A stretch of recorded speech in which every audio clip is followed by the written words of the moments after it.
آخری تحفہ دیتا ہوں، رزق حلال چاہتے ہو؟ نہیں آ رہی، نہیں سن رہا؟ کس سے کس سے کس سے؟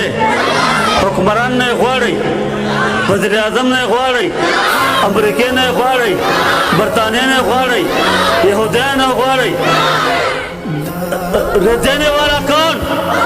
زور سے بولو، دینے والا کون؟ لوگوں صبح کی نماز کے بعد 11 مرتبہ اور مغرب کی نماز کے بعد 11 مرتبہ سورہ قریش پڑھا کرو۔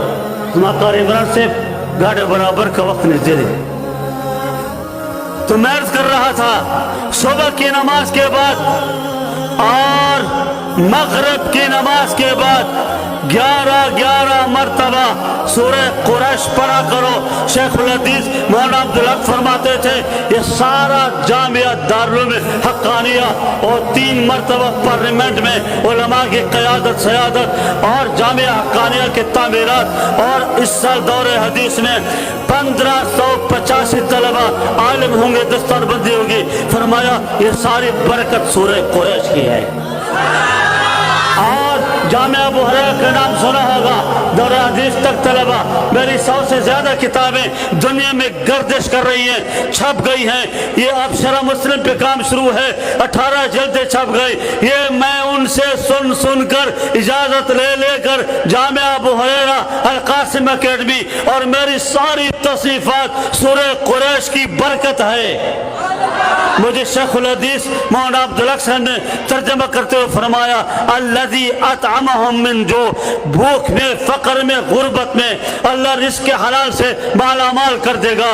وَأَمَنَ مِنْ خَوْفٍ، حکمران شیطان ابلیس اور دشمن سے اللہ تیری حفاظت کرتے ہوئے تجھے اپنے دامن میں بٹھا دے گا۔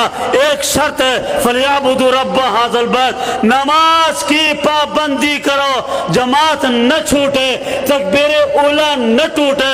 دنیا میں تیرا گھر اس وظیفے کی برکت سے امن کا گہوارہ اور جنت کا نمونہ بن جائے گا۔ انہی باتوں پر اکتفا، بہت شکر گزار مجھ حقیر فقیر گناہگار طالب علم کو یہاں پہ موقع دیا۔ یہ جو میں نے وظیفہ دیا مجھے شیخ الحدیث مولانا عبدالحق نے اجازت دی تھی۔ اب یہاں کے محتمم صاحب میرے ساتھ کھڑے ہیں اور علماء بیٹھے ہیں مشائخ، ان کی اجازت سے سب کو اجازت ہے، چونکہ آگے میں نے دور جانا ہے، اس لیے یہی میرا مصافحہ، یہی السلام علیکم وآخر دعوانا